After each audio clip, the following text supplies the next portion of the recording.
ఏడవ తరగతి సెమిస్టర్ 1 మూడవ పాఠం చిన్ని శిశువు. ప్రక్రియ పదకవిత. ఇతివృత్తం శైశవ వర్ణన.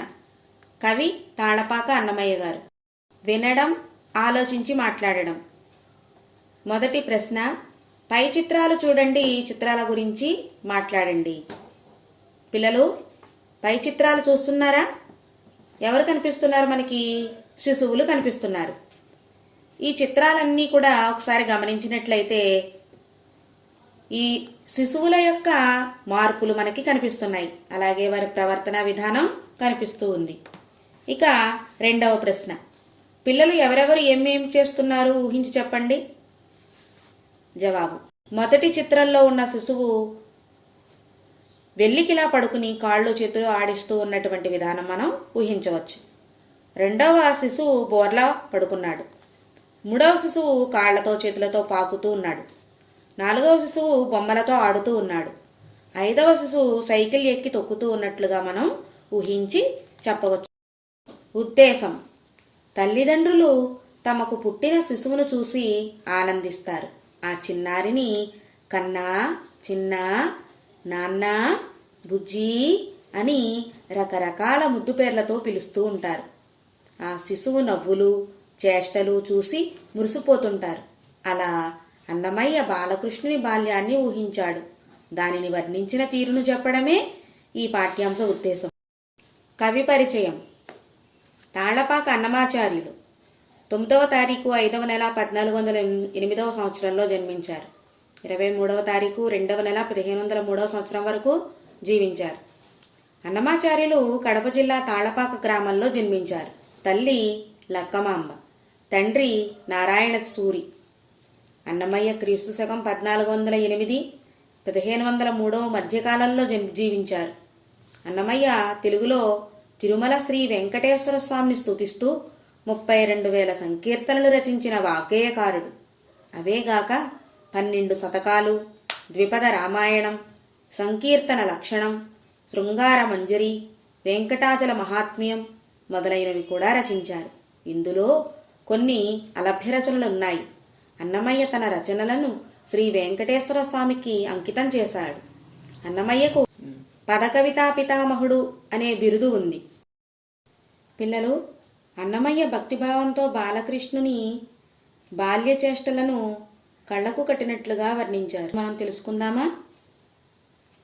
చిన్ని శిశువు చిన్ని శిశువు ఎన్నడు చూడమమ్మా ఇటువంటి శిశువు. చిన్ని శిశువు చిన్ని శిశువు ఎన్నడు చూడమమ్మా ఇటువంటి శిశువు. తోయంపు గురులతోడ దూగే ఏటి శిరసు, చింతకాయల వంటి జడల గములతోడ. తోయంపు గురులతోడ దూగే ఏటి శిరసు, చింతకాయల వంటి జడల గములతోడ.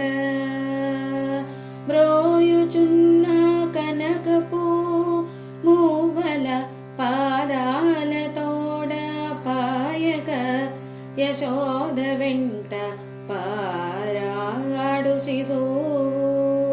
బ్రోయుచున్న కనకపు మూవల పాదాలతోడ పాయక యశోద వెంట పారాడు శిశువు.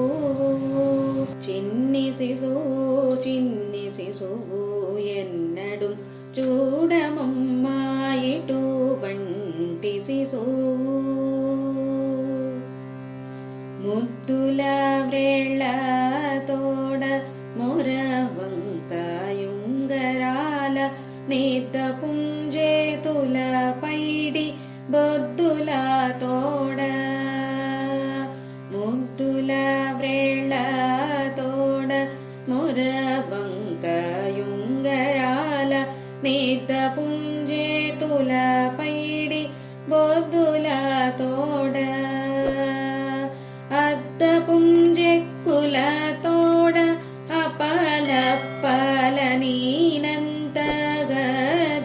గదించి యశోదమేను కౌగిలించు శిశువు అత్త పుంజెక్కుల తోడ అపలపలనీనంత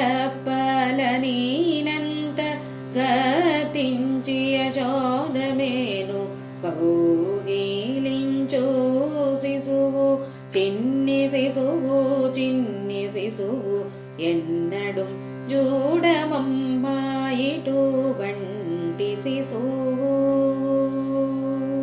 వలుపైన పొట్ట మీది పాలచారల తోడ నులి వేడి వెన్నదిన్న నోరి తోడ వలుపైన పొట్ట మీది పాలచారల తోడ నులి వేడి వెన్నదిన్న నోరి తోడ చలగి నేడిదెవచ్చి శ్రీ వెంకటాద్రిపై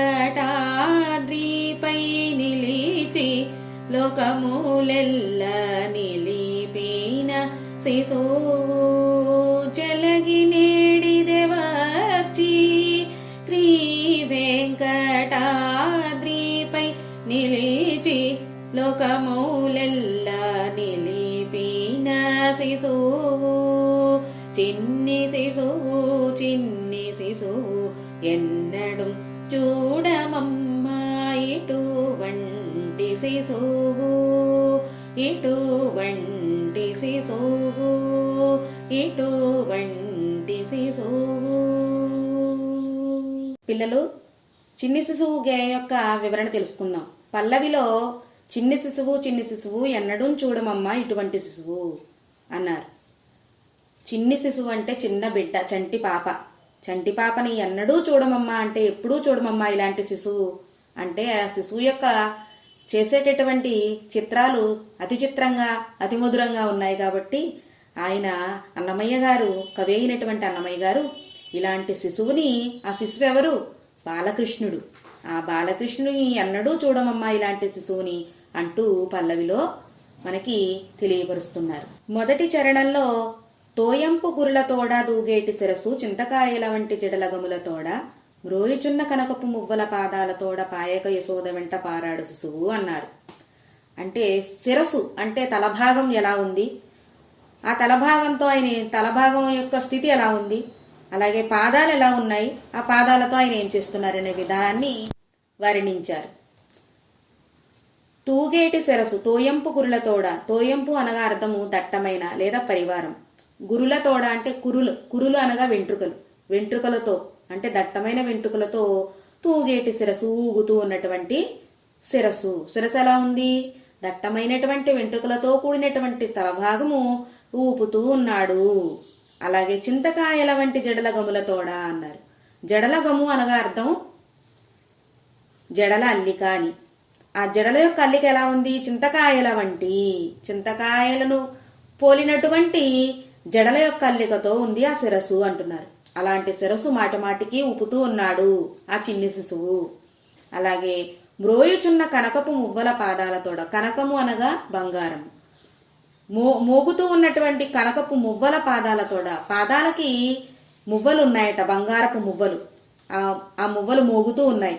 అలా మోగుతూ ఉన్నటువంటి బంగారు మువ్వలు కలిగినటువంటి పాదాలతో ఉన్నటువంటి ఆ శిశువు పాయక యశోద వెంట విడువకుండా, పాయక అనగా అర్థం విడువక, యశోద వెంట యశోదను విడిచిపెట్టకుండా పారాడు శిశువు. ఆ యశోద వెంటనే పారాడు అనగా అర్థం తిరుగుతూ ఉన్నాడు. ఆ శిశువు యశోద వెంట ఆ మువ్వలు కలిగినటువంటి బంగారు మువ్వలు కలిగినటువంటి పాదాలతో యశోదను విడిచిపెట్టకుండా యశోద వెంట తిరుగుతూ ఉన్నాడు ఆ శిశువు అని దీని యొక్క అర్థం. పిల్లలు, రెండవ చరణం యొక్క వివరణ తెలుసుకుందాం. ముద్దుల వ్రేళ్లతోడ మొరవంక యుంగరాల నిద్దపుం చేతుల పైడి బుద్ధుల తోడ అద్దపుం జిక్కుల తోడ అప్పలప్పలనినంత గద్దించి యశోదమేను కౌగులించు శిశువు అన్నారు అన్నమాచార్యుల వారు. ముద్దుల వ్రేళ్లతో ఉన్నాడట శ్రీకృష్ణుడైనటువంటి మన చిన్ని శిశువు. ఆ ముద్దుల వ్రేళ్లకు మొరవంక యుంగరాలున్నాయి. మొరవంక అనగా అర్థము వంకరైన అని అర్థం. వంకరైనటువంటి ఉంగరాలు ముద్దులకే వేళ్లకు కలిగి ఉన్నాయి అని చెప్తున్నారు. నిద్దపుం అనగా నునుపు, చేతుల పైడి, నునుపు కలిగినటువంటి చేతులకు పైడి అనగా అర్థం బంగారం. బొద్దు అనగా అర్థము లావైన లేదా హస్తాభరణ విశేషం అని అర్థం. లావైనటువంటి ఒక హస్తాభరణ విశేషం కలిగి ఉన్నాడట. ఆ హస్తాభరణ విశేషం ఎలాంటిది? బంగారంతో కూడి ఉన్నది.